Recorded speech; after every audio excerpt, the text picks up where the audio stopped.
Hello dear student of class 11, this is your physics teacher and today we are going to start our next lecture, that is the lecture number 4.2, and in this lecture we are going to discuss that is vector addition, right। हम लोग इसमें vector addition की बात करेंगे कि हम vectors को add कैसे करते हैं। Before starting this topic let we discuss a very short topic that is known as the multiplication of a vector by a real number. हम लोग किस तरह से एक रियल नंबर को वेक्टर से मल्टीप्लाई करते हैं। सो दैट इज द, ये सिलेबस में आपके मेंशन है, multiplication of a vector with a real number, ठीक है। सो इसका क्या मतलब है, थोड़ा सा हम समझ लेते हैं कि multiplication of the vector with a real number. मान लीजिए आपके पास कोई एक रियल नंबर है लैम्डा, जिसको हम कहते हैं lambda, this is known the lambda. मान लीजिए आपके पास कोई एक रियल नंबर लैम्डा है और आपके पास कोई वेक्टर ए है, ठीक है। और इन दोनों को आप क्या करते हैं, मल्टीप्लाई करते हैं, ठीक है। सिंपली आप इसके साथ एसोसिएट कर देते हैं इसको, तो ये लिखा जाएगा लैम्डा इंटू ए, ठीक है। दिस द लैम्डा इंटू ए। तो इससे कोई बहुत ज़्यादा अंतर इसके ऊपर नहीं आएगा। जैसे मान लीजिए आपके पास लैम्डा है, रियल नंबर है, और रियल नंबर को किसी वेक्टर के साथ ऑपरेशन कर रहे हो, दैट इज़ मल्टीप्लिकेशन का ऑपरेशन कर रहे हो, तो जो वैल्यू आएगी वो आएगी लैम्डा इंटू ए, ठीक है, lambda into A. That's mean कि इसका जो वैल्यूएशन होगा जब भी किसी रियल नंबर को आप इसके साथ मल्टीप्लाई करते हैं, that mean when we multiply a vector by a real number, then we get a new vector along the direction of vector A and its magnitudes become lambda time of the magnitude of the given vector. That's mean कि अगर आप किसी भी vector को अगर आप क्या करते हैं, you multiplied by the real number, then we get the same direction. तो जो हमें वेक्टर इससे मिलेगा उसका डायरेक्शन तो सेम होगा, बट उसका जो, जैसे अगर हम इस वेक्टर को कुछ इस तरह से लिखें, ध्यान से मेरी बात समझिएगा, कि जैसे मैंने आपसे कहा कि इस लैम्डा को हमने किसी एक वेक्टर के साथ मल्टीप्लाई किया, ठीक है। तो इसका जो रिजल्टेंट होगा, ध्यान से समझिएगा, अगर इस वेक्टर का मैग्नीट्यूड, इस वेक्टर को मैं कुछ इस तरह से लिखता हूँ, कैसे, ए कैप। आप जानते हैं किसी भी वेक्टर को हम इस तरह से रिप्रेजेंट कर सकते हैं, that mean a vector can be represented as mod of a and a cap, that mean a cap, ठीक है। तो अगर हम इस तरह से इसको लिखें तो हम इसको लिख सकते हैं लैम्डा ए, ये तो मैग्नीट्यूड हो जाएगा, और इसके साथ डायरेक्शन। तो डायरेक्शन तो बेटा सेम रहेगी, लेकिन उसका जो मैग्नीट्यूड रहेगा वो क्या हो जाएगा, चेंज हो जाएगा। वो रियल नंबर से क्या हो जाएगा, मल्टीप्लाई हो जाएगा। बात समझ में आ गई। जैसे मान लीजिए कोई वेक्टर आपके पास है 5 in the east direction, 5 kilometre in the east direction. तो मैंने आपको कहा कि इसको एक रियल नंबर से मल्टीप्लाई कर दो, 3 से मल्टीप्लाई कर दो। तो जब आप 5 kilometre in the east direction को आप 3 से मल्टीप्लाई करोगे तो कितना हो जाएगा, 15 kilometre in the east direction. तो इसका मैग्नीट्यूड तो चेंज हो जाएगा, बट इसका जो डायरेक्शन होगा वो क्या होगा, अलोंग द वेक्टर क्या करेगा, काम करेगा। तो आई होप ये बात आपको छोटी सी समझ में आ गई होगी। तो ये बहुत छोटा सा टॉपिक है, आई होप ये समझ में, एनसीईआरटी में छोटा सा दिया हुआ है, आई होप ये क्लियर हो गया होगा। तो इनिशियली अगर मैं कहूँ कि अगर किसी भी रियल नंबर लैम्डा को अगर आप किसी एक वेक्टर ए में मल्टीप्लाई करते हैं, तो ये जो रियल नंबर लैम्डा है ये इस वेक्टर के मैग्नीट्यूड में मल्टीप्लाई होगा, और जो मैग्नीट्यूड तो बढ़ जाएगा लेकिन उसकी जो डायरेक्शन होगी वो सेम होगी पहले के जैसी, ठीक है। पहले के जैसी मतलब जो वेक्टर ए की डायरेक्शन थी वही सेम डायरेक्शन होगी किसकी, मल्टीप्लाई करने के बाद में, ठीक है। तो कोई चेंजिंग नहीं आता, बस उसका क्या हो जाता है, मैग्नीट्यूड चेंज हो जाता है, ठीक है। I hope it will B clear for you, ये आपको समझ में आ गया होगा। अब हम लोग आगे बात करते हैं वेक्टर एडिशन। तो हम लोग यहाँ पे बात करने वाले जो आज का हमारा बेसिक टॉपिक है वो है वेक्टर एडिशन। आज हम लोग जो है वेक्टर एडिशन को डिटेल में स्टडी करने वाले हैं, और ये काफ़ी इंपॉर्टेंट है कि वेक्टर को ऐड कैसे करते हैं। इसी तरीके से अगले लेक्चर में हम लोग वेक्टर मल्टीप्लिकेशन की बात करेंगे। तो वेक्टर एडिशन को हम लोग 2 मेथड से करेंगे जो आपकी बुक में दिया हुआ है, जिसमें हम लोग एक तो ग्राफिकल मेथड देखेंगे कि ग्राफिकल मेथड से हम लोग किस तरह से वेक्टर को जो है ट्रीट करते हैं, ग्राफिकल मेथड से किस तरह से हम इसको सॉल्व करेंगे, ऐड करेंगे, ठीक है। दूसरा हम लोग देखते हैं एनालिटिकल मेथड, ठीक है। ये 2 मेथड्स हैं जिनकी हेल्प से हम लोग क्या करते हैं, वेक्टर्स को ऐड करते हैं। पहला तो ग्राफिकल मेथड, दूसरा है आपका एनालिटिकल मेथड। और इसी के वेक्टर एडिशन के साथ साथ हम लोग सबस्ट्रक्शन भी देखते चलेंगे, क्योंकि सबस्ट्रक्शन वेक्टर में कुछ नहीं होता। सबस्ट्रक्शन वेक्टर में बस क्या होता है, अपोजिट डायरेक्शन में चीज़ों को ऐड करना, ठीक है, उसे हम सबस्ट्रक्शन कहते हैं वेक्टर में। तो इसकी बात हम आगे करेंगे। फिलहाल अभी हम लोग वेक्टर एडिशन की बात करेंगे, जिसमें सबसे पहले हम लोग ग्राफिकल मेथड की बात करेंगे कि ग्राफ के थ्रू जो है हम लोग वेक्टर्स को कैसे ऐड करते हैं। तो सबसे पहले हम लोग देखते हैं कि ग्राफ का क्या मतलब होता है। तो मैंने आपको बताया था कि कोई भी वेक्टर जो होता है वो किसी एक एरो से रिप्रेजेंट किया जाता है। जैसे मान लीजिए ये एरो है, इस एरो की जो लेंथ होती है ये इसके मैग्नीट्यूड को रिप्रेजेंट करता है। किसको रिप्रेजेंट करता है, मैग्नीट्यूड को, ठीक है। और इसका जो ये एरो साइन होता है, ये एरो साइन हमें क्या बताता है, इसकी डायरेक्शन बताता है, ठीक है। ये हम लोग ग्राफिकल रिप्रेजेंटेशन में पढ़ चुके हैं। तो हम ग्राफिकल रिप्रेजेंटेशन का यूज़ करके किस तरह से वेक्टर्स को ऐड करते हैं, तो इसको हम ध्यान से समझते हैं। तो समझने वाली बात यहाँ से ये है कि अगर आपके पास मान लीजिए दो वेक्टर हैं, पहला वेक्टर आपके पास वेक्टर ए है, दूसरा वेक्टर आपके पास कोई एक दूसरा वेक्टर है वेक्टर बी, ठीक है। ये दो वेक्टर्स आपके पास हैं और इन दोनों वेक्टर्स को आप क्या करते हैं, आपस में ऐड करते हैं। तो ऐड करने का तरीका क्या है, अच्छा इनिशियली अगर हम इसको मान लें कि दोनों एक ही लाइन ऑफ एक्सिस पे काम कर रहे हैं, या इसको को प्लेनर वेक्टर कह लें, या जो है इस तरह से आप इसको मान लें, ठीक है। ये आपके पास वेक्टर बी है। तो अगर मुझे वेक्टर ए और वेक्टर बी को ऐड करना है तो सिंपली मैं किसको ऐड करूंगा, अगर मुझे इसको ऐड करना है, एडिशन करना है इसका, तो सिंपली कैसे मैं ऐड करूंगा, मैं इस वेक्टर ए के हेड को वेक्टर बी के टेल के साथ लगा दूंगा, ठीक है। देखिए वेक्टर ए के हेड को वेक्टर बी के टेल के साथ मैंने जोड़ दिया। अब ये जो रिजल्टेंट ये बना पूरा का पूरा, ये कहलाएगा वेक्टर ए प्लस वेक्टर बी, ठीक है। This is known as the resultant r is equal to vector A plus vector b. तो जब भी आप ऐड करें और दो ये जो है एक ही लॉन्ग एक्सिस में काम कर रही हैं, मतलब एक ही डायरेक्शन में दोनों वेक्टर्स काम कर रहे हैं, और उन दोनों वेक्टर्स में यहाँ पे ध्यान देने वाली बात है कि अगर आपके पास दो वेक्टर ऐसे हैं जो एक ही लाइन ऑफ एक्सिस पे काम कर रहे हैं या एक ही डायरेक्शन में काम कर रहे हैं, तो उन्हें ऐड करने का तरीका क्या है, उनको ऐड करने का तरीका है कि पहले वाले वेक्टर के हेड को दूसरे वाले वेक्टर के टेल के साथ लगा दो, उसके बाद इनके मैग्नीट्यूड को आपस में ऐड कर लो, क्योंकि दोनों सेम डायरेक्शन में जा रहे थे इसलिए इनकी डायरेक्शन भी क्या होगी, along the a to a and b होगी, ठीक है। बात समझ में आ गई। जैसे मान लीजिए इसका मैग्नीट्यूड कुछ इस तरह से लिखा गया था, मान लीजिए दोनों जो हैं, एग्जाम्पल के तौर पर हम एक एग्जाम्पल लेते हैं, मान लीजिए दोनों जो है एक्स एक्सिस के लॉन्ग मूव कर रही हैं और ये है 5i, तो 5i हमने लिखा, 5i का मतलब it is working along the orthogonal unit vector, आप याद करिए जिसमें हमने i j की बात की थी। तो 5i का मतलब हुआ कि ये x एक्सिस के लॉन्ग क्या कर रहा है, काम कर रहा है। इसी तरीके से एक दूसरा वेक्टर है जिसका मैग्नीट्यूड 6 है और इसकी भी डायरेक्शन क्या है, x एक्सिस के लॉन्ग है। अब इन दोनों वेक्टर्स को आपको ऐड करना है, तो सिंपली आपने क्या किया, इस वेक्टर के टेल को आपने इसके हेड से जोड़ दिया, और जो इसका रिजल्टेंट आएगा सिंपली इसके मैग्नीट्यूड को ऐड कर लेना +6, और ये क्या हो जाएगा बेटा i, क्योंकि ये दोनों एक ही डायरेक्शन में काम कर रहे हैं तो रिजल्टेंट भी एक डायरेक्शन में काम करेगा। तो यहाँ से जो वैल्यू निकल के आएगी 5 6 कितना हो गया 11, this is the 11i, so resultant will be 11i, ठीक है। तो आई होप ये समझ में आ गया होगा। तो इस तरह से हम लोग वेक्टर्स को क्या करते हैं, ऑपरेट करते हैं। और यही अगर सब्सट्रैक्शन हो जाता, अगर यही सब्सट्रैक्शन होता, तो सब्सट्रैक्शन में हम लोग क्या करते हैं, मान लीजिए एक वेक्टर ऐसे है और मुझे 5i में से 6i क्या करना है, सब्सट्रैक्ट करना है, तो मैंने क्या किया, इसको अपोजिट डायरेक्शन में लगा दिया, मतलब इसके हेड से हेड को लगा दिया। तो हेड से हेड को लगाने का मतलब, तो अगर इसको आप वेक्टर ए मान रहे हो और ये वेक्टर बी है, क्योंकि इसकी डायरेक्शन उल्टी है इसलिए माइनस बी कहलाएगा, क्योंकि इधर की तरफ जाएगा, राइट डायरेक्शन में जाएगा तो पॉजिटिव, लेफ्ट डायरेक्शन में जाएगा तो नेगेटिव, ठीक है। तो ये वैल्यू -b, तो अब मुझे इन दोनों को ऐड करना है, तो r is equal to vector of r, vector of r का मतलब resultant of the these two vectors will be +-b and this will be equal to the a-b। तो a-b अगर यहाँ से आप निकालोगे तो इसकी डायरेक्शन किस तरफ होगी, तो इसकी डायरेक्शन जो है हाईवी, जो जिसका मैग्नीट्यूड ज़्यादा होगा उसके मैग्नीट्यूड की तरफ होगी। जैसे मान लीजिए ये 6i था, तो इसका मैग्नीट्यूड हमेशा क्या होगा, 6i की तरफ होगा, तो इसमें से आप माइनस कर दीजिए तो कितना आ गया, 1 आ गया, तो i यहाँ पे क्या आएगा, -i।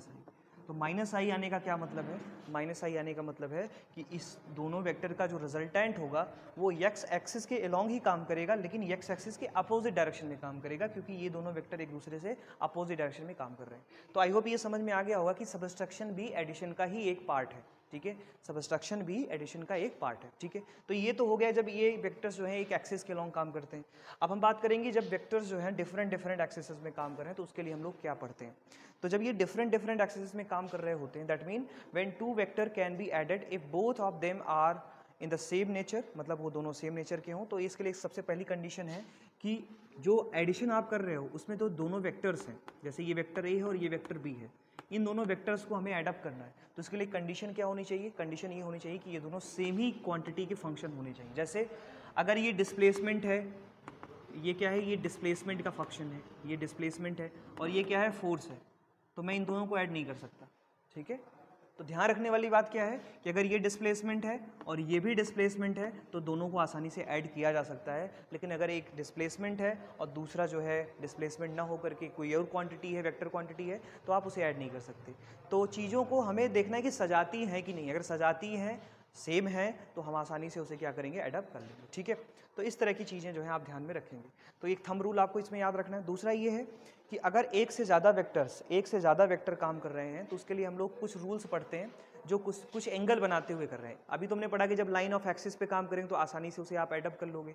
लेकिन अगर मान लो कि कोई वेक्टर एक ऐसा काम कर रहा है और इसी पे कोई दूसरा वेक्टर ऐसे काम कर रहा है, ठीक है, बात समझ में आ रही है? एक वेक्टर ऐसे काम कर रहा है, दूसरा वेक्टर ऐसे काम कर रहा है, फिर कैसे आप कैलकुलेट करोगे? तो इसके लिए हमारे पास कुछ रूल्स हैं जिसको हम लोग स्टडी करेंगे। तो बेसिकली आपके सिलेबस में ग्राफिकल मेथड में एक से ज़्यादा वेक्टर्स या दो से ज़्यादा वेक्टर्स को ऐड करने के लिए हमारे पास कुछ रूल्स हैं। सबसे पहला रूल जो है वो है triangle law of vector addition, triangle law of vector addition, ठीक है। हम लोग triangle law of the vector addition की बात करेंगे। दूसरा जो हम लोग बात करेंगे that is the parallelogram law of vector addition, ठीक है, एडिशन, ठीक है। हम लोग जो है parallelogram law of vector of addition की बात करेंगे, जो बहुत इंपॉर्टेंट है और ये आपके प्रैक्टिकल पर्पज से भी बहुत इंपॉर्टेंट है। प्रैक्टिकल में हम लोग इसको वेरीफाई करते हैं। थर्ड जो हम पढ़ेंगे वो पढ़ेंगे पॉलीगन लॉ, ठीक है। कि पॉलीगन लॉ क्या होता है कि जब दो से ज़्यादा वेक्टर्स काम कर रहे हो, भाई दो वेक्टर काम करे तो वहाँ पे ट्राइंगल लॉ लगा दोगे या पैरेललोग्राम लॉ लगा दोगे।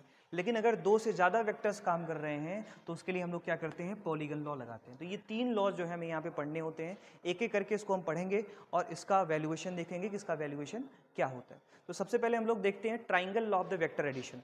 तो आपको नोट्स मिल जाएंगे, नोट्स में पूरा स्टेटमेंट दिया हुआ है, तो लेकिन मैं यहाँ पे बस आपको कॉन्सेप्ट समझा रहा हूँ, ठीक है। नोट्स में स्टेटमेंट इसका मिल जाएगा, आप उसे देख सकते हैं, ठीक है। तो हम लोग बात करेंगे सबसे पहला ग्राफिकल मेथड में, सबसे पहले हम लोग बात करेंगे triangle law of vector addition, ठीक है बेटा, triangle law of vector addition, ठीक है। अब मान लीजिए आपके पास एक वेक्टर है, दो वेक्टर्स आपके पास हैं, एक वेक्टर आपका कुछ ऐसा है, दूसरा वेक्टर कुछ ऐसा है, ठीक है। ये वेक्टर ए है, ये वेक्टर बी है, राइट, ये वेक्टर ए है और ये वेक्टर बी है, ठीक है। तो ट्राइंगल लॉ ये कहता है कि if two vectors can be represented both in magnitude and direction by two side of the triangle taken in the same order, then their resultant is represented by the third side of the triangle, ठीक है। तो अगर दो vector, जैसे मान लीजिए आपके पास दो वेक्टर है, ये दिन दो वेक्टर्स को आपको ऐड करना है, तो आप ये एज्यूम करिए कि आपके पास एक ट्राइंगल है, ये ट्राइंगल का पहला साइड, ये ट्राइंगल का दूसरा साइड। तो ट्राइंगल का जो तीसरा साइड होगा, ट्राइंगल का जो तीसरा वाला साइड होगा, ये हमें क्या बताएगा, रिजल्टेंट बताएगा, and this will be vector of A plus vector of B, ठीक है। ये वेक्टर ए है और ये वेक्टर बी है, ठीक है। फिर से सुनिए मेरी बात कि if two vectors can be represented both in magnitude and direction by the two side of the triangle taken in the same direction, then their resultant is represented by the third side of the triangle in magnitude and direction, ठीक है। तो ये जो vector r होगा, इसका जो resultant होगा वो थर्ड साइड से क्या होगा, रिप्रेजेंट किया जाएगा, ठीक है। आई होप ये बात आपके समझ में आ गई होगी, ठीक है। अब इससे रिलेटेड एक एग्जांपल करेंगे तो और अच्छे से समझ में आ जाएगा। एग्जांपल में आप एक एग्जांपल नोट कर सकते हैं, एग्जांपल में पढ़ के सुना रहा हूँ आपको। A boy travel 10 metre due to the north, a boy traveled 10 meter in the north and then 7 meter in the east. Find the displacement and direction of the body. तो कह रहा है कि भाई एक बॉय है जो 10 मीटर क्या कर रहा है, नॉर्थ डायरेक्शन में जा रहा है। तो सबसे पहले डायरेक्शंस पता होनी चाहिए, ये नॉर्थ हो गया, ये साउथ हो गया, ये आपका ईस्ट हो गया और ये वेस्ट हो गया, ठीक है। ये उत्तर हो गया, दक्षिण हो गया, पूरा हो गया, पश्चिम हो गया, ठीक है, ये आपको पता है। अब इसमें पूछ रहा है कि भाई एक बॉय है, मान लीजिए सेंटर पॉइंट ये है, सेंटर पॉइंट से चलना स्टार्ट करेगा, तो ये कह रहा है कि 10 मीटर जो है ये नॉर्थ डायरेक्शन में जाता है। तो बेटा देखो 10 मीटर ये नॉर्थ डायरेक्शन में गया, ये 10 मीटर हो गया, दिस इज द 10 आ गया। तो आपसे पूछ रहा है कि बताएं इनिशियल और फाइनल के बीच की डिस्टेंस क्या होगी, है ना। तो इसके लिए आप लोग क्या करते हैं, ये वाली वैल्यू फाइंड आउट कर लेते हैं, ठीक है। ट्राइंगल ऑफ तीसरी साइड, दो वेक्टर्स का रिजल्टेंट जो होगा वो तीसरा वेक्टर होगा, और दो वेक्टर का जो रिजल्टेंट होगा तीसरा वेक्टर होगा, वो हमेशा डिस्प्लेसमेंट की वैल्यू देगा, ठीक है। तो अब ये वाली वैल्यू मुझे निकालनी है और इसकी डायरेक्शन भी फाइंड आउट करनी है। तो इसकी डायरेक्शन को फाइंड आउट करने के लिए हम लोग क्या करते हैं, इसकी वैल्यू को क्या करते हैं, फाइंड आउट करते हैं। मान लेते हैं ये एंगल जो है वो कितना है, थीटा है, और यहाँ से देख रहे हो ये वाला एंगल राइट एंगल ट्राइंगल है। तो अगर राइट एंगल ट्राइंगल है तो यहाँ से हम पाइथागोरस थ्योरम लगा सकते हैं। तो पाइथागोरस थ्योरम में मुझे इसकी वैल्यू, चलो इसको नाम रख देते हैं ए बी सी, ठीक है। तो मुझे ए सी की वैल्यू निकालनी, तो A C is equal to under root क्या हो जाएगा बेटा, B C square plus A B square, ठीक है। तो यहाँ से बेटा B C square equal to कितना हो जाएगा, बी सी स्क्वायर का मतलब 7 स्क्वायर 49 आ जाएगा, और प्लस 10 का स्क्वायर कितना हो जाएगा, 100 हो जाएगा। तो ये कितना हो जाएगा, 149। तो ये इसका डिस्प्लेसमेंट हो गया। इसको थोड़ा और रिजॉल्व करोगे, इसको थोड़ा सा और रिजॉल्व करोगे तो आपके पास जो वैल्यू निकल करके आएगी, लगभग 13 का ये वर्ग होता है, आप जानते हैं। तो लगभग ये आ जाएगा 12.21 मीटर, ठीक है, जब इसे सॉल्व करेंगे तो ये वाली वैल्यू निकल करके आ जाएगी। तो इस तरह से ट्राइंगल लॉ पे आप लोग क्या कर सकते हैं, क्वेश्चन को सॉल्व आउट कर सकते हैं, सॉल्व कर सकते हैं, ठीक है। So this is the triangle law. अब यहाँ पे बात आती है कि इसके डायरेक्शन को कैसे आप फाइंड आउट करोगे। तो डायरेक्शन को निकालने के लिए अगर हमें ये वाली थीटा पता चल जाए तो मुझे पता चल जाएगा कि इस ए बी वाले लाइन से थीटा एंगल के साथ ये इसका रिजल्टेंट होगा। तो मैं यहाँ से क्या निकाल सकता हूँ, tan थीटा निकाल सकता हूँ। तो tan थीटा निकाल करके अगर थीटा की वैल्यू पता चल गई तो हम आसानी से निकाल सकते हैं। तो अगर ये थीटा है तो tan थीटा इक्वल टू क्या होता है, परपेंडिकुलर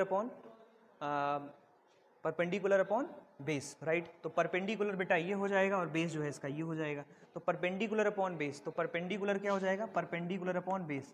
तो बेटा यहाँ से परपेंडिकुलर की अगर वैल्यू हम लोग रखें तो परपेंडिकुलर की वैल्यू हो जाएगी 7 और इसकी वैल्यू हो जाएगी 10, ठीक है। तो यहाँ से थीटा की वैल्यू आ जाएगी tan इनवर्स 7/10। अब इसको सॉल्व करिए, जो वैल्यू आएगी इसको लॉग टेबल में देखिए और लॉग टेबल में देख करके इसकी वैल्यू को आप फाइंड आउट कर सकते हैं। और यहाँ पे डायरेक्टली मैं बता दे रहा हूँ कि जब इस लॉग टेबल में इसकी वैल्यू को फाइंड आउट करते हैं तो इसकी जो वैल्यू आती है वो आती है 15 डिग्री।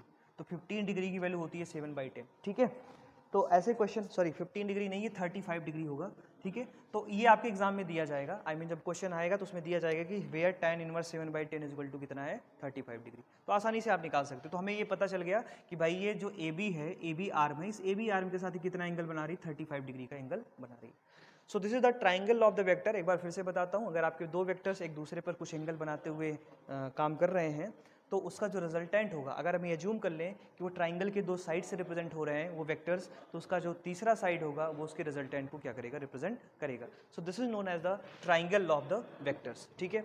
चलिए अगला हम लोग देखते हैं जिसमें हम लोग बात करेंगे पैरेललोग्राम लॉ ऑफ वेक्टर। ये पैरेललोग्राम लॉ ऑफ वेक्टर जो है काफ़ी इंपॉर्टेंट है, ये एग्जाम में काफ़ी बार पूछा गया है, इसलिए जो है ये काफ़ी इंपॉर्टेंट हो जाता है पैरेललोग्राम लॉ ऑफ वेक्टर, ठीक है। पैरेललोग्राम लॉ ऑफ वेक्टर जो है वो काफ़ी इंपॉर्टेंट है। फिर से मैं बताता हूँ आपको, parallelogram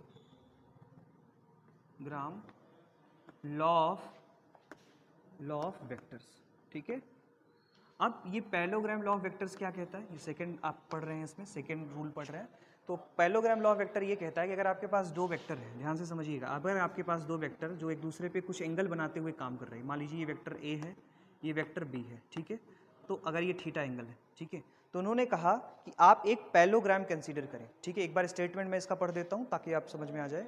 if two vectors acting on a particle at the same time are represented by the two adjacent side of the parallelogram drawn from the point, then their resultant vector is represented by the diagonal of the parallelogram drawn from the same point। अब ये इस point पे दो vector काम कर रहे हैं, मान लीजिए ये पॉइंट एक वेक्टर इधर काम कर रहा है, दूसरा वेक्टर इधर काम कर रहा है, और अगर हम एक पैरेललोग्राम कंसीडर कर लें, मान लीजिए ये पैरेललोग्राम हमने कंसीडर कर लिया, ये देखिए ये हमने पैरेललोग्राम कंसीडर कर लिया, अगर ये बी है तो ये भी क्या होगा, बी होगा, वेक्टर ऑफ बी होगा, ठीक है। तो इन्होंने कहा कि अगर पैरेललोग्राम के दो साइड जो हैं किसी एक वेक्टर को रिप्रेजेंट कर रहे हैं, यहाँ पे वेक्टर ए रिप्रेजेंट हो रहा है इससे, वेक्टर बी रिप्रेजेंट इससे हो रहा है, तो इसका जो डायगोनल होगा, this one represent the resultant and this will be the vector A plus vector B, ठीक है। सो व्हेन, फिर से मैं स्टेटमेंट पढ़ रहा हूँ, if two vectors acting on a particle at the same time are represented by the two adjacent side of the parallelogram drawn from a point, then their resultant vector is represented by the diagonal of the parallelogram, right, from the same point, ठीक है। तो इस तरह से हम लोग क्या कर सकते हैं, इसको रिप्रेजेंट कर सकते हैं। इसका स्टेटमेंट आपको नोट्स में मिल जाएगा, आप उसको क्या कर लेना, नोटेड डाउन कर लेना, ठीक है। तो इस तरह से ये पैरेललोग्राम लॉ है। अब इस पर हम जो है एक क्वेश्चन कर लेते हैं ताकि और अच्छे से आपकी चीज़ें समझ में आ जाए। तो अभी बच्चों हम लोग इस पे एक क्वेश्चन कर लेते हैं जिससे कि और भी अंडरस्टैंडिंग थोड़ी सी डेवलप हो जाए आपकी, ठीक है। अभी ये क्वेश्चन कुछ इस तरह से है, दैट इज ओके बच्चों, अब हम लोग जो है पैरेललोग्राम पे एक क्वेश्चन करेंगे। ये क्वेश्चन कुछ इस तरह से दिया हुआ है, a body simultaneously given two velocities of 30 meter per second due to the east and 40 meter per second in the north respectively, find resultant of the vector. तो आपको क्या करना है, रिजल्टेंट निकालना है। तो यहाँ पे हम लोग पैरेललोग्राम लॉ का यूज़ करेंगे। पैरेललोग्राम लॉ का यूज़ कैसे करेंगे, इसको ध्यान से समझिए।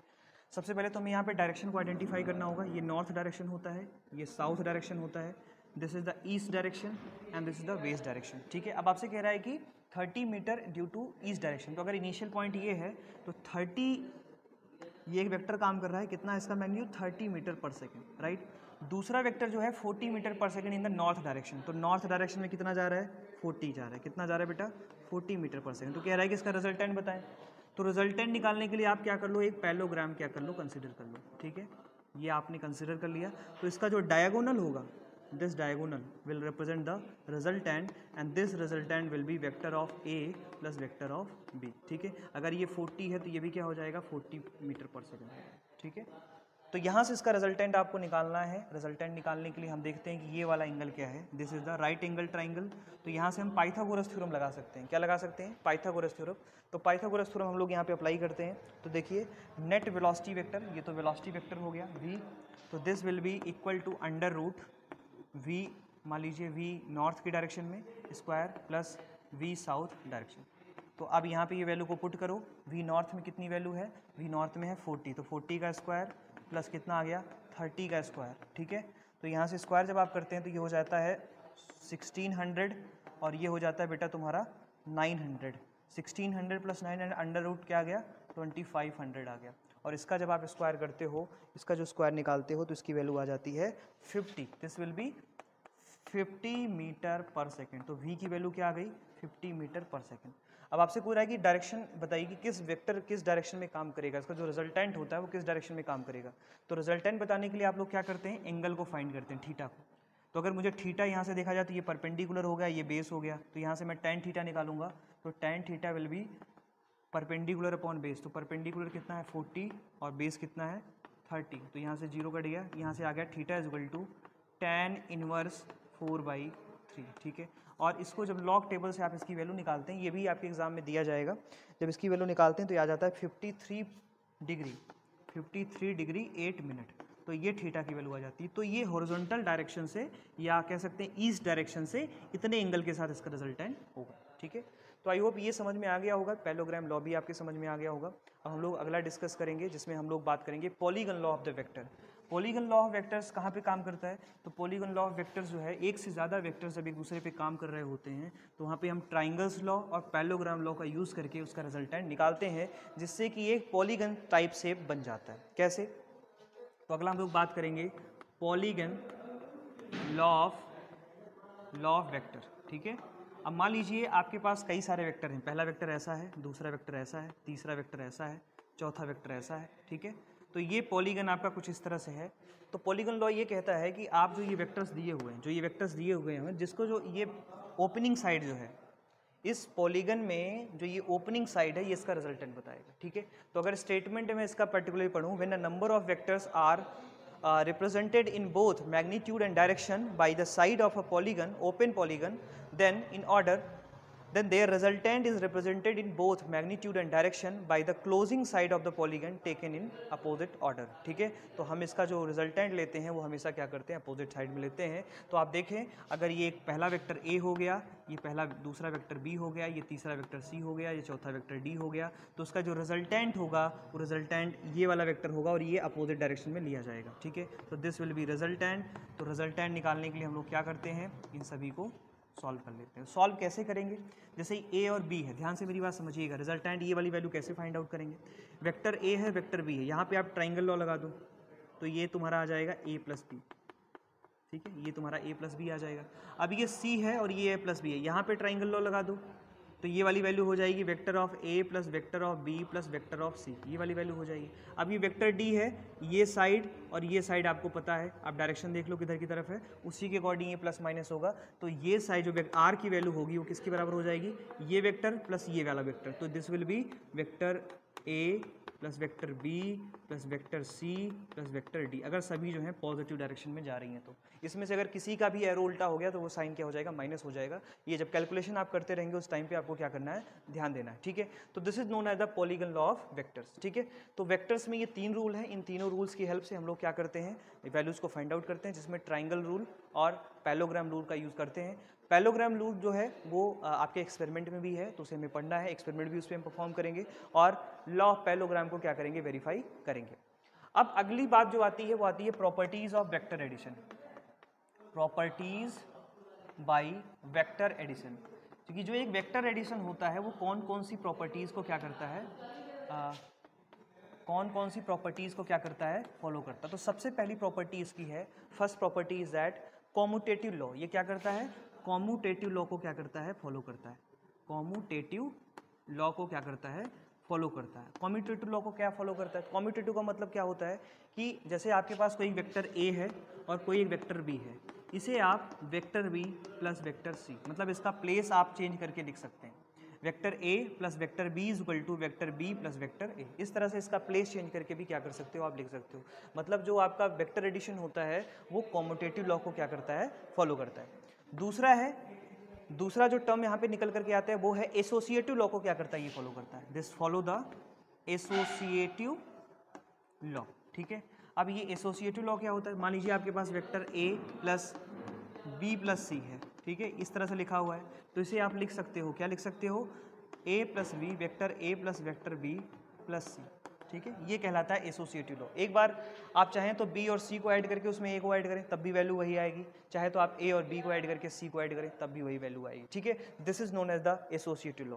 तीसरा है कि ये क्या करता है, डिस्ट्रीब्यूटिव लॉ को फॉलो करता है। This follow the distributive law, law. ये क्या करता है, डिस्ट्रीब्यूटिव लॉ को, मान लीजिए कोई रियल नंबर है और उसे जो है आप दो वेक्टर ए प्लस बी है, इसके साथ आप लिख रहे हैं, तो इसको आप डिस्ट्रीब्यूट करके लिख सकते हैं lambda A vector plus lambda B vector, ठीक है। तो इस तरह से आप डिस्ट्रीब्यूट करके इसकी वैल्यू को फाइंड आउट कर सकते हैं, इसकी वैल्यू को लिख सकते हैं, ठीक है। This is known as the distributive law, ठीक है। और इसी तरीके से है फोर्थ पॉइंट जो है, अगर किसी वेक्टर को आप किसी जीरो वेक्टर के साथ ऐड करते हो तो उसका जो मैग्नीट्यूड होगा वो वही होगा, सेम होगा, ठीक है। अगर किसी वेक्टर को किसी सेम वेक्टर के साथ ऐड करते हो तो इसका वेक्टर जो होगा वही होगा, ठीक है। This is known as the, तो ये चार प्रॉपर्टी जो है कोई भी वेक्टर फॉलो करता है। पहला कॉम्यूटेटिव लॉ को फॉलो करता है, दूसरा एसोसिएटिव लॉ को फॉलो करता है, तीसरा डिस्ट्रीब्यूटिव लॉ को फॉलो करता है, और फोर्थ वन है कि अगर किसी वेक्टर को आप जीरो वेक्टर के साथ ऐड करते हो तो आपको वही वेक्टर मिल जाता है। So these are the properties of the vector addition. तो वेक्टर एडिशन में हमें ग्राफिकल मेथड में यही चीज़ें पढ़नी होती हैं। अब हम लोग बात करेंगे सब्सट्रैक्शन की, कि सब्सट्रैक्शन हम किस तरह से जो है वेक्टर्स का करते हैं। तो जैसा कि मैंने आपको शुरू में ही बताया था कि जब भी हम लोग ऐड करते हैं और उसकी डायरेक्शन को अपोजिट डायरेक्शन में कर देते हैं तो वहाँ पे सब्सट्रैक्शन आ जाता है। मतलब कि सब्सट्रैक्शन भी एक तरह का क्या है, एडिशन है। क्या है, एडिशन है। ध्यान से मेरी बात समझिएगा, यहाँ पे मैं बेसिक चीज़ें बस आपको समझा रहा हूँ। Subtraction of two vectors, subtraction of two vectors, ठीक है। दो वेक्टर्स का हम लोग क्या करेंगे, सब्सट्रैक्शन करेंगे। तो सब्सट्रैक्शन कैसे करते हैं, जैसे मान लीजिए आपके पास एक वेक्टर ए है, ठीक है, और आपके पास दूसरा वेक्टर बी है, ठीक है। इन दोनों को हमें सब्सट्रैक्ट करना है। तो सब्सट्रैक्ट करने में हम लोग क्या करते हैं, देखिए ध्यान से समझिएगा। अगर मुझे सब्सट्रैक्ट करना है तो ये वेक्टर ए हो गया, मैं क्या करूंगा, इस वेक्टर बी के डायरेक्शन को अपोजिट कर दूंगा, मतलब अपोजिट साइड से क्या करूंगा, इसको मैं ऐड करूंगा। तो अपोजिट साइड से ऐड करूंगा तो ये तो माइनस बी हो जाएगा ना। अभी डायरेक्शन इसकी ऐसी थी, मुझे सब्सट्रैक्ट करना है तो माइनस बी कर दिया। तो अब मैं अगर इन दोनों का रिजल्टेंट निकालूं तो this will be vector A plus minus vector B, ठीक है। अब माइनस साइन क्या बताता है कि जो वेक्टर बी है वो अपोजिट डायरेक्शन से काम कर रहा है, तो उसका जो रिजल्टेंट होगा बेटा वो हो जाएगा vector A minus vector of B, ठीक है। So this the result. तो जब भी आपको ऐसी इस तरह की क्वेश्चन को सॉल्व करना हो तो आप इस तरह से क्या कर सकते हैं, उसकी डायरेक्शन को अपोजिट डायरेक्शन में करके क्या कर सकते हैं, सॉल्व कर सकते हैं, ठीक है। चलिए एक एग्जाम्पल थोड़ा सा और लेते हैं कि मान लीजिए आपके पास वेक्टर ए है, दिस इज वेक्टर ए, और ये आपके पास ऐसे लगा हुआ है वेक्टर बी, ठीक है। वेक्टर ए और वेक्टर बी, इस तरह से वेक्टर बी आपके पास लगा हुआ है, ठीक है। या वेक्टर बी को हम चलिए इधर की तरफ मान लेते हैं कि वेक्टर बी इधर की तरफ लगा हुआ है, this is the vector B, ठीक है, ये वेक्टर बी है। अब मुझे इसका सब्सट्रैक्शन फाइंड करना है, मुझे ए में से बी को माइनस शो करना है कि ए में से बी को माइनस किया जा रहा है। तो ए में से बी को माइनस करने के लिए मुझे क्या करना पड़ेगा, इस बी की डायरेक्शन को अपोजिट दिखाने के लिए मुझे इसकी डायरेक्शन को रिवर्स करना पड़ेगा। तो ये वाली वैल्यू क्या हो जाएगी, माइनस बी हो जाएगी। अब ये माइनस बी हो गई तो ये जो रिजल्टेंट आप निकालोगे आर, ये इसकी वैल्यू क्या होगी, vector of A plus minus vector of B. जैसे इस वेक्टर का हमने इसको रिवर्स इन्वर्ट कर दिया, इन्वर्ट करने का मतलब जो इधर की तरफ था उसकी डायरेक्शन को उतना ही मैग्नीट्यूड मैंने ऊपर की तरफ कर दिया, तो ये माइनस बी हो जाएगा। और फिर vector of R equal to हो जाएगा vector of A plus minus B. तो इसको क्या लिख सकते हो आप, इसको लिख सकते हो vector A minus vector B. So basically subtraction of the vector is a addition. Addition का ही क्या है, एक प्रारूप है, एक जो है इसका फॉर्म है। आप इसको कुछ इस तरह से भी समझ सकते हैं कि जैसे मान लीजिए कि आपने एक लाइन ऑफ एक्सिस बनाई और ये एंगल बना रहा है theta, this making angle theta, और ये जो पूरा होता है इस वेक्टर पे 180 होता है, तो ये वाली वैल्यू कितनी हो जाएगी, this will B 180 minus theta. कितना हो जाएगा, 180 माइनस थीटा, 180 माइनस थीटा। और जब एक वेक्टर को 180 माइनस थीटा आप घुमा देंगे तो उसकी डायरेक्शन क्या हो जाएगी, बिल्कुल से चेंज आउट हो जाएगी, ठीक है। So this is the subtraction. आप सभी में जैसे आप लोग जो है वेक्टर एडिशन करते हैं, वेक्टर एडिशन करते हैं जिसमें आप triangle law, parallelogram law, polygon law ये आप फॉलो करते हैं, अगर आपको सब्सट्रैक्शन करना है तो बस क्या करना है, वेक्टर की डायरेक्शन को उल्टी कर देनी है ना। जैसे यहाँ पे एक वेक्टर नीचे की तरफ दिया हुआ है और एक वेक्टर ऐसे दिया हुआ है, आपसे कह रहा है कि इनको सब्सट्रैक्ट करिए, तो सब्सट्रैक्ट करने के लिए मुझे इस बी को अपोजिट बनाना पड़ेगा, इसलिए मैंने इसको ऊपर की तरफ ड्रॉ कर लिया। ऊपर की तरफ ड्रॉ करने के बाद मैंने यहाँ पे ट्राइंगल लॉ लगा दिया, तो देखिए दो साइड अलग अलग वेक्टर से रिप्रेजेंट की जा रही है, तो तीसरी साइड क्या होगी, इनके रिजल्टेंट को रिप्रेजेंट करेगी, and this will be vector of R is equal to vector of A plus minus vector of B, and this will be equal to the vector of A minus vector of B. ठीक है, तो I hope इतनी बात आप लोगों के समझ में आ गई होगी। अब हम लोग बात करेंगे प्रॉपर्टीज़ ऑफ द सबस्ट्रक्शन। ठीक है, कि जो वेक्टर्स होते हैं वो कौन कौन सी प्रॉपर्टीज़ को जो है फॉलो करते हैं, प्रॉपर्टीज़। ठीक है, तो हमें यहाँ पे थोड़ी डिफरेंट प्रॉपर्टी देखने को मिलती है, क्योंकि वेक्टर ए को जब आप माइनस भी लिखोगे तो उसका रिजल्ट बिल्कुल से उल्टा हो जाएगा, तो ये कॉम्यूटेटिव लॉ को फॉलो नहीं करता। राइट, पहला है does not follow commutative law. Commutative law, commutative law का मतलब वेक्टर ऑफ ए प्लस, है ना, वेक्टर ऑफ ए प्लस या वेक्टर ऑफ ए माइनस, क्योंकि माइनस सब्सट्रैक्शन कर रहे हो ना, इसको आप इस तरह से नहीं लिख सकते, vector of B minus vector of, इस तरह से नहीं लिख सकते, तो ये गलत हो जाएगा। तो ये कॉम्यूटेटिव लॉ को क्या करता है, फॉलो नहीं करता, क्योंकि बेटा आप अगर इसको लिखते माइनस बी प्लस ए लिखते तब तो सही था, लेकिन आप लिख रहे हो बी माइनस ए, तो बी माइनस ए तो उल्टा हो गया ना, आपने ए को माइनस कर दिया, तो यहाँ पे गलत हो गया आंसर। ठीक है, दूसरा ये है कि ये जो है एसोसिएटिव लॉ को फॉलो नहीं करता, इट डज नॉट फॉलो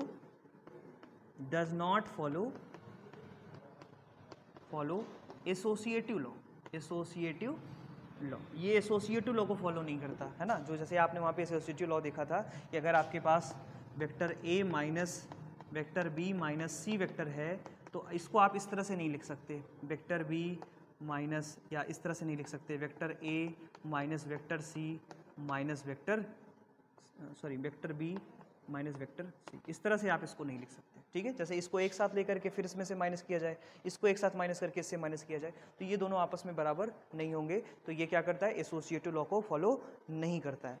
लेकिन थर्ड वन जो है ये डिस्ट्रीब्यूटिव लॉ को फॉलो करता है, वेरी इंपॉर्टेंट, कि ये क्या करता है, डिस्ट्रीब्यूटिव लॉ को क्या करता है, फॉलो करता है। ठीक है, डिस्ट्रीब्यूटिव लॉ को फॉलो कैसे करेगा, कि मान लीजिए कोई रियल नंबर है, आपके पास वेक्टर है ए माइनस वेक्टर बी, तो आप जब इसको लिखेंगे तो lambda A vector minus lambda B vector. ठीक है, तो इस तरह से हम कह सकते हैं कि ये डिस्ट्रीब्यूटिव लॉ को क्या करता है, फॉलो करता है। So this is the property of the vector addition. तो डियर स्टूडेंट्स, ये हमारे पास ग्राफिकल मेथड था जिसमें हम लोगों ने बात करी कि किस तरह से हम लोग जो है वेक्टर को तीन रूल जो हमारे पास हैं, ट्राइंगल रूल, पैरेललोग्राम रूल, और जो आपके पास एक है that is the polygon rule, इससे हम क्या करते हैं, सॉल्व करते हैं। अब हम लोग इसका एनालिटिकल मेथड देखेंगे, जिसमें हम लोग मैथमेटिक्स की हेल्प से क्या करेंगे, इसको सॉल्व करेंगे, और मैथमेटिक्स की हेल्प से सॉल्व करके हम एक फॉर्मूला बनाएंगे, और उस फॉर्मूले की हेल्प से हम लोग क्या करते हैं, इसकी वैल्यू को फाइंड आउट करते हैं। और ये काफ़ी इंपॉर्टेंट है, इसलिए जो है बहुत ध्यान से इस चीज़ को देखें। देखिए, तो next is the vector addition in the analytical by the analytical method. तो हम लोग बात करेंगे एडिशन ऑफ वेक्टर या वेक्टर एडिशन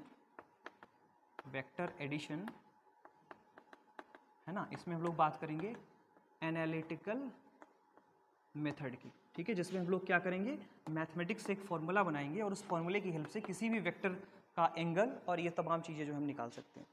तो इसके लिए हम लोग एज्यूम करते हैं कि हमारे पास दो वेक्टर हैं। मान लीजिए मैं यहाँ पे फिगर ड्रॉ कर रहा हूँ, फिगर को ध्यान से समझिएगा आप लोग।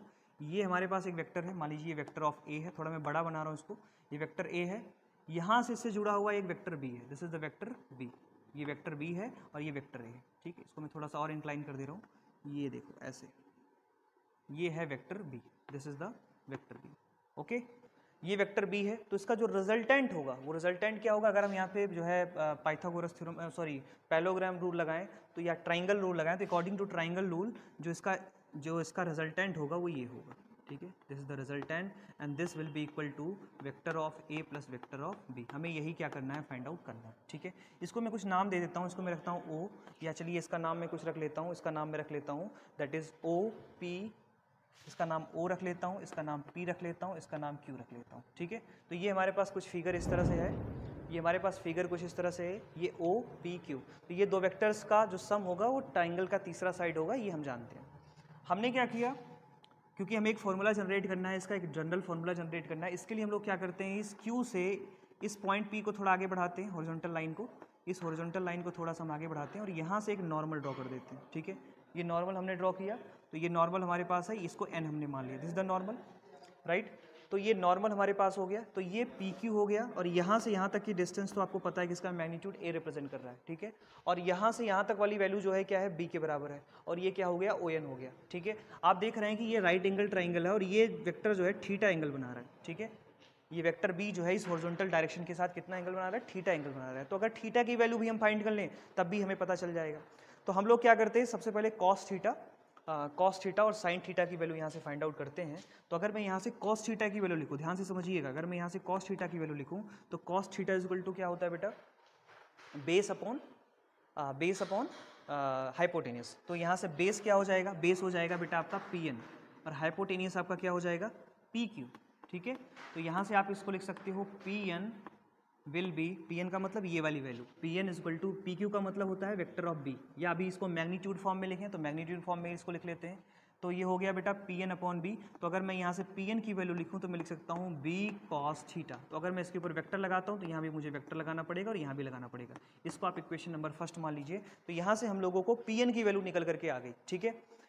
पी एन की वैल्यू हम लोगों को निकल करके आ गई, तो हमें मिल गया बी कॉस थीटा। सिमिलरली अगर हम लोग यहाँ से साइन थीटा की वैल्यू फाइंड करें तो sine theta is equal to होता है परपेंडिकुलर अपॉन हाइपोटेनियस, तो हो जाएगा क्यू एन, और यहाँ से आपके पास हो जाएगा हाइपोटेनियस की वैल्यू क्या हो गई, पी क्यू, ठीक है। फिर से वही बात कि Q N upon P Q का मतलब बी, और ये क्या रिप्रेजेंट करता है, ये रिप्रेजेंट करता है कि जो आपका क्यू एन होगा this will be vector of B sine theta, ठीक है।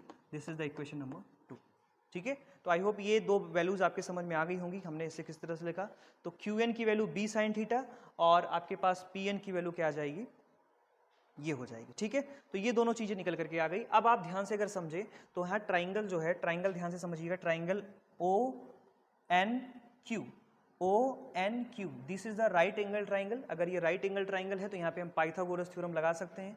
तो हम लोग यहाँ पे पाइथागोरस थ्योरम अप्लाई करते हैं। तो पाइथागोरस थ्योरम, तो हम लोग क्या यूज करें, ट्राइंगल ओ एन क्यू, इसमें हम लोगों ने क्या किया, पाइथागोरस थ्योरम यूज किया। पाइथागोरस थ्योरम क्या कहता है कि बेस का स्क्वायर, सॉरी हाइपोटेनियस का square will be sum of the base का स्क्वायर प्लस परपेंडिकुलर का स्क्वायर। तो मैं यहाँ से लिख सकता हूँ ओ क्यू का square will be O N का स्क्वायर प्लस ओ एन का स्क्वायर एंड एन क्यू का स्क्वायर, ठीक है। ये बात आपके समझ में आ गई होगी। अच्छा, ओ क्यू को हम क्या कहते हैं, रिजल्टेंट, तो हम डायरेक्टली इसको लिख लेते हैं आर स्क्वायर, ठीक है। और यहाँ पर इसको चाहे तो आप आर स्क्वायर है तो यहाँ पे ओ एन को हम लिख लेते हैं, ध्यान से समझिएगा, ओ एन को क्या लिखेंगे बेटा, ओ पी प्लस क्या, O P plus P N, ठीक है। तो मैं यहाँ लिख लेता हूँ ओ एन को लिख लेता हूँ O P plus P N, देखो O P plus P N और इसका स्क्वायर, ठीक है। और एन क्यू किसके बराबर है, एन क्यू, तो एन क्यू को या क्यू एन कह लीजिए या एन क्यू कह लीजिए, ये किसके बराबर है, बी साइन थीटा के बराबर है। तो मैं यहाँ लिख लेता हूँ B sine theta, vector of B sine theta का होल स्क्वायर, ठीक है। इतनी बात आप लोगों के समझ में आ गई होगी। अब हम लोगों के पास OP की वैल्यू भी है और PN की वैल्यू भी है। OP किसके बराबर है, वेक्टर ऑफ A के बराबर है, तो मैं यहाँ लिख लूंगा वेक्टर ऑफ A, ठीक है, प्लस PN किसके बराबर है, PN की वैल्यू हम लोगों ने यहाँ से देखिए इक्वेशन नंबर फर्स्ट से निकाल रखी है, B cos थीटा, तो मैं यहाँ लिख लेता हूँ vector of B cos theta का स्क्वायर प्लस यहाँ पे B साइन थीटा का स्क्वायर, ठीक है। ये वैल्यू आ गई। अब यहाँ से ये रिजल्टेंट की वैल्यू आ रही है, रिजल्टेंट ही हमें निकालना है। तो हम लोग क्या करते हैं, इसको रिजॉल्व करते हैं, इसको सॉल्व करते हैं। तो मैं यहाँ पे रेज कर रहा हूँ, आपने इसको नोट कर लिया होगा, ठीक है। तो देखिए मैं यहाँ से इसकी वैल्यू को फाइंड आउट करता हूँ। तो यहाँ से आ जाएगा R square will be equal to the A square plus B square cos square theta plus 2ab, क्योंकि a प्लस बी का फॉर्मूला है, तो ये आ जाएगा 2ab कॉस थीटा प्लस यहाँ से देखना B square sine square theta, ठीक है। अब मैंने ये cos B square cos square theta और B square sine square theta में से बी स्क्वायर को क्या कर लिया, कॉमन कर लिया। तो यहाँ से मेरे पास आ जाएगा R square will be equal to A square को आप ऐसे रहने दीजिए और यहाँ से प्लस, और यहाँ से क्या आ जाएगा बेटा, देखो ध्यान दो, यहाँ से हम लोग निकालेंगे बी स्क्वायर और यहाँ से आ जाएगा sine square theta plus cos square theta and this will be 2ab cos theta. यहाँ से देखना ये sine square theta plus cos square theta की वैल्यू 1 हो जाएगी because it is a identity. So we get that R square is equal to the A square plus B square plus 2ab cos theta. तो यहाँ से resultant का क्या equation निकल करके आ जाएगा? रिजल्टेंट का जो इक्वेशन आएगा आपके पास, this will be equal to the r is equal to under root a square plus b square plus twice ab cos theta. तो आप देख लीजिए इस तरह से आप क्या कर सकते हैं, रिजल्टेंट फाइंड आउट कर सकते हैं। क्या फाइंड आउट कर सकते हैं? रिजल्टेंट। तो रिजल्टेंट की वैल्यू अगर आ गई तो हम tan थीटा लगा करके थीटा की वैल्यू फाइंड आउट कर लेंगे, और थीटा की वैल्यू अगर आपको निकल के आ गई तो आपके पास डायरेक्शन भी पता चल जाएगा कि क्या डायरेक्शन है रिजल्टेंट की। तो रिजल्टेंट का मैग्नीट्यूड तो यहाँ से निकल जाएगा, क्या होगी value? Under root a square plus b square plus twice ab cos theta. तो ये तो तुम्हारा रिजल्टेंट हो गया। अब हम लोग क्या करेंगे, डायरेक्शन को फाइंड आउट करेंगे। डायरेक्शन को फाइंड आउट करने के लिए हम ये वाला ट्राइंगल यूज करते हैं, क्योंकि हमें थीटा की वैल्यू चाहिए, तो हम लोग यहाँ से tan थीटा की वैल्यू निकालेंगे। तो tan theta is equal to, या आप जो है एंगल को एज्यूम कर लें कि ये वाला एंगल जो है, इस वाले एंगल को कुछ एज्यूम कर लें, बीटा। ठीक है, क्या एज्यूम कर लें आप? बीटा एज्यूम कर लें, है ना। तो ये जो आपके पास पूरा एक ट्राइंगल है, इसमें आप tan थीटा की वैल्यू आप फाइंड आउट कर सकते हैं। तो भाई यहाँ से अगर tan बीटा फाइंड आउट करूँ, आप यहाँ से थीटा भी फाइंड आउट कर सकते हैं। tan बीटा की वैल्यू फाइंड आउट करूँ तो tan beta is equal to क्या होता है बेटा? tan beta is equal to होता है परपेंडिकुलर अपॉन बेस। तो परपेंडिकुलर क्या है? QN, और बेस आपका क्या है बेटा? बेस आपका क्या है? बेस को आप लिख सकते हो ON, राइट। ये बड़े वाले ट्राइंगल में देख रहे हो आप, OQN वाले में या ONQ वाले में। तो यहाँ से देखो मैं इसको QN को क्या लिख सकता हूँ? QN को लिख सकता हूँ मैं, देखो यहाँ से QN की वैल्यू हम लोगों ने इक्वेशन नंबर फर्स्ट से फाइंड आउट करी थी। QN की वैल्यू मैं लिख सकता हूँ B sin theta, this will be B sin theta. और यहाँ से ON की वैल्यू को मैं लिख सकता हूँ, ON को मैं दो पार्ट में कन्वर्ट करूँगा, OP प्लस PN। तो ये OP की वैल्यू तो A हो गई, और PN की वैल्यू हो गई B cos थीटा। क्या हो गई? B cos theta. तो यहाँ से मैं वैल्यू को पुट कर दूंगा, यहाँ से वैल्यू को पुट करूंगा तो मेरे पास आ जाएगा वेक्टर ऑफ A प्लस, यहाँ पे आ जाएगा vector of A plus, it will be B cos theta. ठीक है, क्या आ जाएगा? B cos theta. तो यहाँ से tan बीटा की वैल्यू निकल के आ गई। तो अगर मैं यहाँ से बीटा की वैल्यू फाइंड आउट करूँ तो this will B tan inverse B sin theta upon, sorry ये बीटा होगा बेटा, हाँ B sin थीटा। तो B sin theta upon A plus B cos theta. ठीक है, so this is the angle of inclination of between two vectors. तो ये resultant की डायरेक्शन हो गई। तो रिजल्टेंट का डायरेक्शन जो होगा वो क्या होगा? B sin theta upon A plus B cos theta. ठीक है, तो ये कुछ वैल्यूज यहाँ पे निकल करके आई हैं। अब यहाँ पे हम लोग क्या कर सकते हैं, यहाँ पे हम लोग जो है यहाँ पे जो है हम कंडीशंस देख सकते हैं, केस फर्स्ट में देख सकते हैं। कंडीशंस यहाँ पे एनालाइज करेंगे तो केस फर्स्ट में जब थीटा इज इक्वल टू 0 होगा, है ना भाई, थीटा इज इक्वल टू 0 होगा, उस कंडीशन में जो रिजल्टेंट होगा वो क्या होगा? A प्लस बी होगा। ठीक है, थीटा इज इक्वल टू 0 होगा तो रिजल्टेंट क्या होगा? A प्लस बी होगा। और जब थीटा इज इक्वल टू 90 होगा तो क्या होगा? Under root A square plus B square होगा, ये रिजल्टेंट है। और जब थीटा इज इक्वल टू कितना होगा भाई? Theta is equal to, theta की वैल्यू क्या होगी? 180 होगी। तो थीटा की वैल्यू जब 180 होगी तो इसकी वैल्यू हो जाएगी A माइनस बी। तो ये याद रखना है, ये मैक्सिमम यहाँ पे मिलेगा रिजल्टेंट, और यहाँ पे क्या मिलेगा? मिनिमम। जब आप सब्सट्रक्शन एडिशन करते हैं, जब आप दो वेक्टर्स का एडिशन करते हैं तो थीटा की वैल्यू जब 0 होगी, मतलब दोनों वेक्टर जब एक ही डायरेक्शन में काम कर रहे होंगे, ऐसी सिचुएशन में जो रिजल्टेंट होगा वो मैक्सिमम होगा। दूसरी कंडीशन, जब एक दूसरे के 90 एंगल पे होंगे, उस कंडीशन में जो रिजल्टेंट मिलेगा वो होगा under root A square plus B square, जिसको हमने ट्राइंगल रूल से देखा। तीसरा है जब एक दूसरे के अपोजिट होंगे, ये सब्सट्रक्शन वाला है बेटा, ध्यान में रखना। देखो यहाँ पे A माइनस बी आ रहा है ना, तो यहाँ पे मिनिमम आपको मिलेगा, एडिशन में आपको मिनिमम वैल्यू मिलेगी जब दो वेक्टर एक दूसरे के क्या होंगे? अपोजिट होंगे, सेम लाइन ऑफ एक्शन पे। ठीक है, एक दूसरे के क्या होंगे? अपोजिट होंगे। तो ये केसेस आपको पता होने चाहिए। ठीक है, अब इससे रिलेटेड कुछ न्यूमेरिकल्स आपकी बुक में दिए हुए हैं, जैसे एक न्यूमेरिकल मैं आपको बोल दे रहा हूँ, आप नोट कर लें। तो मैं धीरे से बोल रहा हूँ, two vectors C and D having magnitude 5 unit, मतलब दोनों का मैग्नीट्यूड कितना है? 5 है, and angle theta is equal to 30 degree with each other, find the resultant vector. तो बेटा इसमें क्या कर रहा है, इसमें आपको दोनों A और B दोनों की वैल्यू 5 रखनी है, कॉस थीटा की वैल्यू दी हुई है, तो रिजल्टेंट निकाल लेना है। तो रिजल्टेंट आपके पास आ जाएगा। बात समझ में आ गई? तो ये बहुत ही आसान क्वेश्चन इसमें आता है। ठीक है, अब हम लोग सब्सट्रक्शन की बात करेंगे। तो सब्सट्रक्शन में क्या होता है, मैंने आपको बताया था कि जब आपको सब्सट्रैक्ट करना होता है तो आप उस वेक्टर को अपोजिट साइड में मान लेते हो, मतलब उसका जो एंगल होता है, थीटा जो होता है वो रिप्लेस हो जाता है किससे? थीटा जो होता है वो रिप्लेस हो जाता है पाई माइनस, मतलब जो थीटा की वैल्यू होती है वो रिप्लेस हो जाती है पाई माइनस थीटा से, अगर इसकी वैल्यू है। ठीक है, पाई माइनस थीटा से क्या करेंगे, मतलब थीटा की जगह पे आप क्या रिप्लेस कर दोगे? पाई माइनस थीटा। ठीक है, क्योंकि भाई जब देखो ये पहला वेक्टर हो गया, ये दूसरा वेक्टर ऐसे काम कर रहा था, मुझे सब्सट्रैक्ट करना है, ये वेक्टर ए था और ये वेक्टर बी था, मुझे सब्सट्रैक्ट करना, तो मैं इसको इधर अपोजिट डायरेक्शन में एज्यूम कर रहा था माइनस बी, ठीक है। तो पहले तो ये इसके साथ एंगल थीटा बना रहा था, लेकिन ये वाला एंगल कितना हो जाएगा, पाई माइनस, मतलब 180 माइनस थीटा। बात समझ में आ रही है? आई होप समझ में आ गई होगी। तो अगर मुझे रिजल्टेंट निकालना है for the subtraction, then it will be equal to the A square B square plus twice A B cos, और थीटा की जगह पे मैं क्या रखूंगा, पाई माइनस थीटा, ठीक है। क्या रखूंगा मैं, पाई माइनस थीटा। तो अगर पाई माइनस थीटा में रखूंगा, ठीक है, पाई माइनस थीटा में रखूंगा, तो कॉस पाई माइनस थीटा की वैल्यू होती है माइनस थीटा, ठीक है। कॉस पाई माइनस थीटा की वैल्यू होती है माइनस थीटा, या कॉस 180 माइनस थीटा की वैल्यू होती है minus cos theta. So this will be equal to the A square plus B square minus 2ab cos theta, ठीक है। तो यहाँ पे मैग्नीट्यूड क्या हो जाता है, माइनस हो जाता है। So this will be R for the subtraction. तो सब्सट्रैक्शन अगर आपको करना है दो वेक्टर्स का, तो यहाँ पे आप माइनस लगा दोगे, अगर आपको एडिशन करना है तो यहाँ पे आप क्या लगा दोगे, प्लस लगा दोगे। तो इस तरह से आप जो है सब्सट्रैक्शन और जो है एडिशन किसी भी वेक्टर का कर सकते हैं बाय द एनालिटिकल मेथड। अब इस पे बहुत सारे क्वेश्चन आपकी एनसीईआरटी में दिए हुए हैं, एक रेन ड्रॉप वाला क्वेश्चन दिया हुआ है। अच्छा, यहाँ पे भी केसेस बन सकते हैं। केसेस क्या बनेंगे, जब theta is equal to 0 degree होगा, थीटा इज इक्वल टू 90 होगा और थीटा इज इक्वल टू क्या होगा, 180 होगा।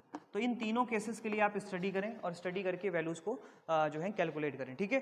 सो डियर स्टूडेंट्स, आपकी बुक में ढेर सारे जो है लेक्चर्स दिए हुए हैं। इस तरह से हमारा ये पूरा टॉपिक कंप्लीट होता है, जिसमें हम लोगों ने वेक्टर एडिशन की बात की थी। नेक्स्ट लेक्चर में हम लोग बात करेंगे वेक्टर मल्टीप्लिकेशन की। तो आज के लिए इतना ही। आप लोग पढ़ते रहें, स्वस्थ रहें, मस्त रहें। Thank you so much.